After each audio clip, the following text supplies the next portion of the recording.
Right, for the second tile, you guys are going to be making a relief tile. And so it looks a lot more complicated than it is. And so with this tile, you're going to have your original 3/8 inch tile that you have. You have your flat area, and then you're going to create a raised area on it.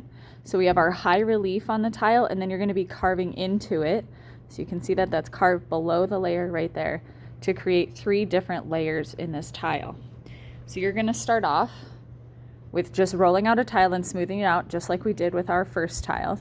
So you use the template, you cut it out, you smooth it out, top, bottom, and sides, and then you're gonna start the process of adding another slab for a layer and carving down into it.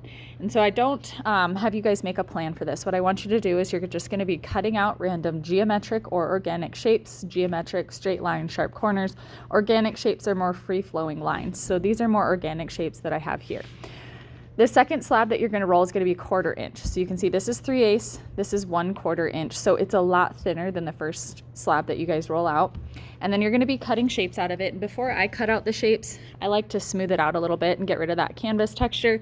You can do that with your flat metal scraper or with a sponge. And so you just use a clean needle tool to cut out a shape. I already have one prepped, but I'm just kind of showing you guys how I cut out my shapes. All right, so you can tell the difference in one that has been smoothed out and one that's still a little bit rough. It's easier to smooth it out now than it is once you put it onto your slab. So I can just take a little bit of water, smooth out my edges, make sure that it's fit here. Okay, now I've already attached one here, so if I want to attach another one, I'm just going to place it. Now we want to create a little bit of unity and a good composition here by filling in the space. So for example, I don't just place one object and I'm done.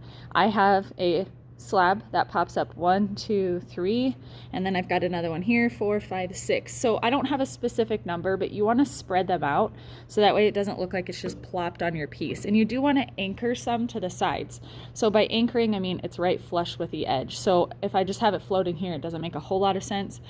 I'm going to have one here, and I'm going to place maybe this one up here to kind of bring my viewer's eye back down into the frame. So in order to attach 2 pieces of clay together, we have to score and slip. So on this example right here, I scored and slipped this piece. I did not score and slip this piece on. When clay has a little bit of moisture to it, if you attach it, it's going to stick onto it, and then you're going to think you don't have to score and slip. However, clay shrinks when it dries.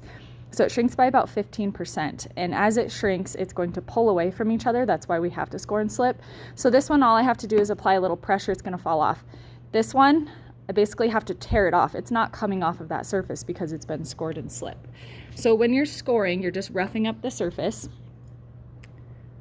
So you don't need to make really deep lines into this. Just light lines are okay. And then if I know I want to place it, I think I had it, oh, I turned it around, that's okay. Maybe I'll put it right here. So I want to trace where I have this just with a light line. It gives me an idea of where I want to put my score marks. It's okay if you go outside the line, so I'll show you how to fix that. And scoring just makes the slip stick a little bit better. Now we created cracks and crevices, and we want to fill all of those so we don't trap any air. Both surfaces, so always score and slip both surfaces. Again, don't worry if you go outside the lines. Now when you first place that on, it'll kind of wiggle all around. What I do is I just place it where I want it, wiggle it a little bit. You're going to feel it really start to stick onto there.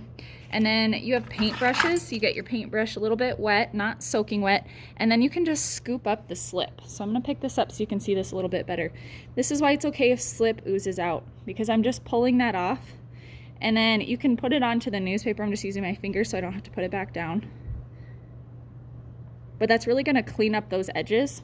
And then when you come to the end right here, you can use your fingers or you can use a flat metal scraper. You can see that I can tell that there is a difference in the relief tiles. I don't want to see that crack anymore. I want to make it look like it's supposed to be there. So I may need to do some pressing, some adjusting here. All right. Now the clay is all in the plastic state at this point. When I'm ready to start carving, I want to let it get leather hard, so I would put that over on the dryer for a couple minutes. When you guys are carving, you can use the ribbon tools that look like this. There's either the round one or the square one. And when you're carving, you guys get to decide where these lines go. I like to follow the shapes that I already have. Be careful when you're adding pressure on this. Make sure your tools are clean. You don't want to carve too deep on this. You can always carve deeper, so it's easier to start off and clean out your tool as you go. It's easier to start off with just a really light pressure, and you can always add more to carve a little bit deeper. Now when I'm going to hit this other line, I'm going to stop. I'm going to stop this line, and maybe I'll add another one right here. Oh, I think I'm going to keep going. Okay, now this line still looks pretty messy, so I'm going to take a little bit of water, and then I can actually use my paintbrush to smooth that out. If it creates a lip, just like our other tiles that we're working on, if it creates a lip of clay, I can remove that before smoothing it out. And I just do that with the ribbon tool. So this will help smooth out those lines. And again, it's best to carve when it's leather hard. It won't gouge into the clay as easy.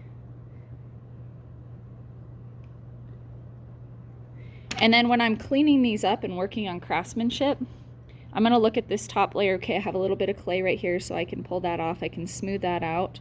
I can look at the layer in between. Now it looks a little bit messy. I have some clay I can pull out.